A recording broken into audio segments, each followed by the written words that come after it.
Hi friends, అందరికీ ముందుగా నమస్కారం. దసరా 9 రోజులు మనం పూజ చేసుకోవాలి కదండి.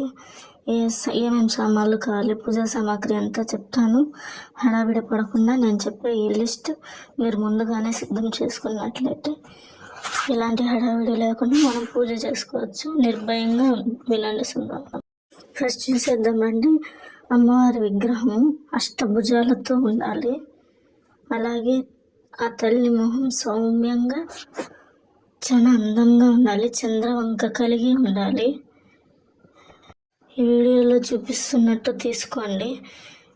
చాలా బాగుంది కదండి అమ్మవారు. ఆ సింహవాహనం కానివ్వండి, ఆయుధాలు, చంద్రవంక, ఇవన్నీ ఇలా ఉన్న విగ్రహం అయితే శ్రేయస్కరం అండి, శుభప్రదం. అలా తీసుకున్నట్టే ఫోటో పెట్టుకుంటున్నారంటే ఫోటోలో అమ్మవారు ఎర్రటి చీర ధరించి ఉండాలి. కలశం దగ్గరికి వచ్చే కొందికి కొంతమంది కలశం పెట్టుకునే అలవాటు ఉంటుంది, ఉండదు. 9 రోజులు ఫోటోతోనూ పూజించుకోవచ్చు, మనం కలశం పెట్టి కూడా పూజించుకోవచ్చు అండి. ఒకవేళ కలశం పెట్టుకోవాలి అని మీకు అనిపిస్తే దాంట్లో ఏం తప్పులేదండి. అమ్మవారిని పూర్తి ఆశీస్సులు ఆ కలశం మీకు దక్కేలా చేస్తుంది. కలశం పెట్టుకోవాలంటే రాగి చుమ్మండి, లేదంటే ఇత్తడి, మళ్ళీ వెండి, బంగారు, వీటిల్లో పాటు మీరు పెట్టుకోవచ్చండి. తర్వాత వచ్చేసి కొబ్బరికాయలండి. ఒకటి కలశం పెట్టే వాళ్ళకంటే మొత్తం 11 కాయలు తీసుకోండి. మనకు 10 డేస్కి సరిపోతుందన్నమాట. ఒక రెడ్ కలర్ బ్లౌజ్ పీస్ కలశానికండి, కలశం పెట్టుకునే వాళ్ళకి. దీంతోపాటు మీరు 2 శారీస్ తీసుకోండి, 2 బ్లౌజ్ పీసెస్ తీసుకోండి. ఒకటి వచ్చేసి అమ్మవారి ఉద్వాసనకి, ఇంకొకటి సువాసిని పూజకి. పెద్ద పండు ముత్తైదువును పిలిచి ఆ చీర పెట్టి ఇవ్వండి, తాంబూలంతో సహా.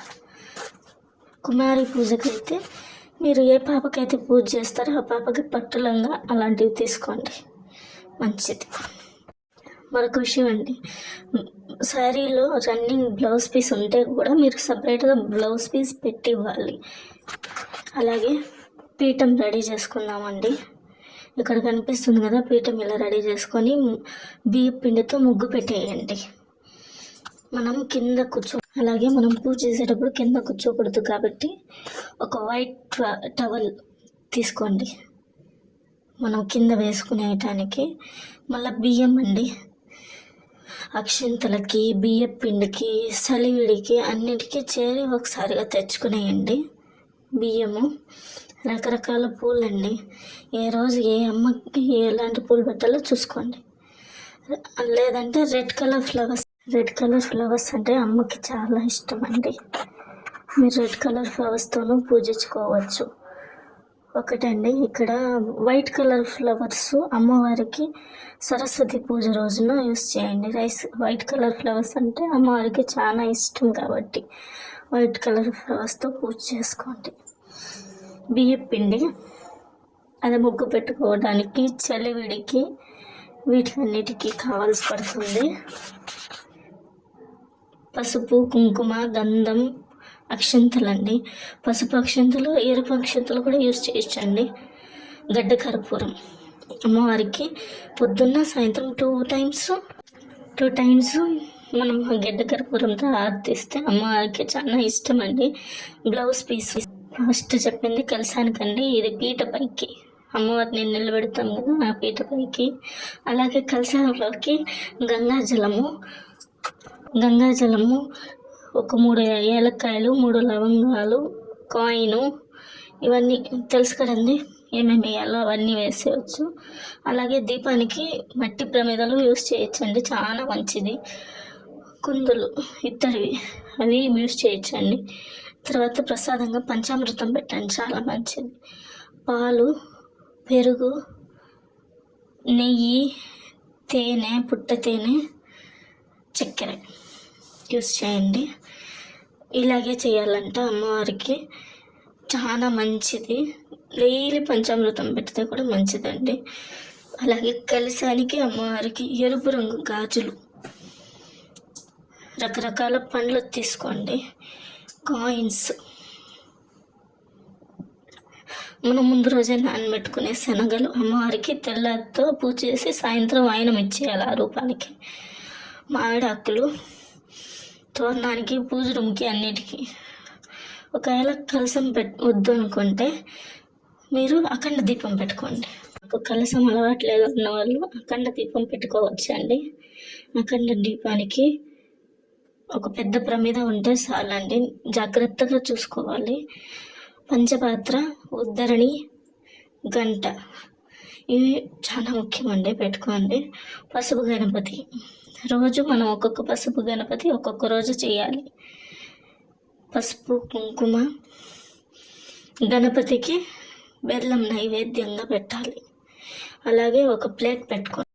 అమ్మవారికి షోడశోపచారం చేసేటప్పుడు ఆ నీళ్లు దీంట్లో పోసుకోవడానికి ఉపయోగపడుతుందండి. ఒక ప్లేట్ పక్కన పెట్టుకోండి. అమ్మవారిని అభిషేకిస్తాం కదండి, అభిషేకించిన తర్వాత మంచి నీళ్ళతో అమ్మవారిని శుభ్రం చేసుకోండి. లెమన్, గ్రీన్ లెమన్, ఇది ఎందుకంటే ఒక్కొక్క రోజు మనం అమ్మవారి దగ్గర మంత్రాలు చదువుతున్నప్పుడు పసుపు కుంకుమ బొట్టు పెట్టి అమ్మవారి కాళ్ళ దగ్గర పెట్టండి. ఇది ఎరుపు వస్త్రంలో ఇంటికి కానీ లేదంటే మన వాహనానికి కానీ మనం ముందర కట్టుకోవడం వల్ల దిష్టి దోషం లేకుండా అపాయాలు కలగకుండా ఉంటాయండి. అలాగే అమ్మవారికి ప్రసాదాలు, పంచామృతము, ఇవన్నీ కావాల్సిన సామాగ్రి అవన్నీ ముందుగా తెచ్చిపెట్టుకోండి. అమ్మవారికి చలిమిడి అంటే చాలా ఇష్టం అండి. ముందుగా చలిమిడిని ఏదో ఒక రోజు ప్రిపేర్ చేసుకోండి. అలాగే ఆవు పిడకలు, వీటితో అమ్మవారికి సాంబ్రాణి వేస్తే చాలా మంచిది. దశాంగం, ఇది చాలా మంచిదంటే ఒక గుళ్ళో ఉన్న ఫీలింగ్ వస్తుంది. సాంబ్రాణి దీపారాధన చేసేటప్పుడు ఆవు నెయ్యి లేదా నువ్వుల నూనె ఉపయోగించండి.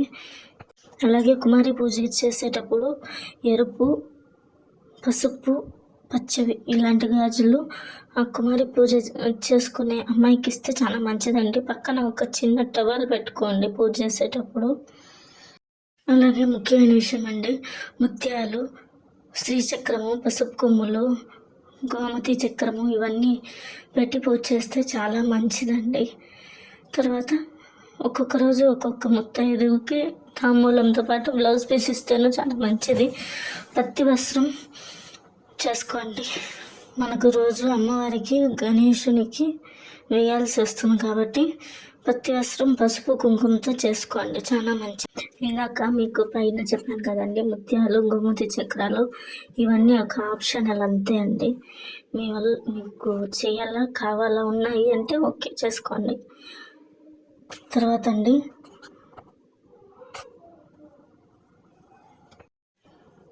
విన్నారు కదా, దసరా 10 రోజులకి ప్రతి పూజకి సంబంధించిన పూజా సామాగ్రి లిస్ట్ నేను ఇక్కడ చెప్పాను.